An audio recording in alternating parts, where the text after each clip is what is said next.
Yun mga kauleg niya. Lakad-lakad muna tayo, papunta tayo ng Albarcia.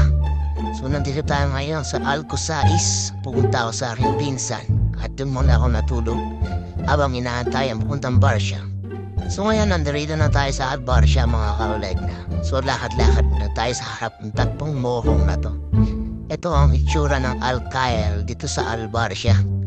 So lakad-lakad muna tayo mga kauleg na habang naiinit tayo sa accommodation.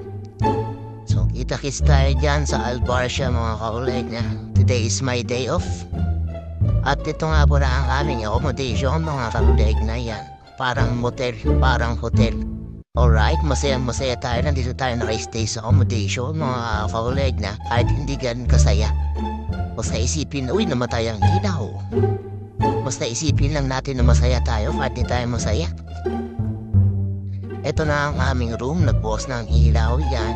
Diyan kami sa 309. Alright mga kauleg na, let's go inside mga kauleg na. So ito rin nga pala ang view dito sa Albarcia. Yan, naglakad-lakad tayo.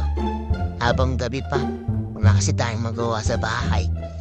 Nakakainip pag day off.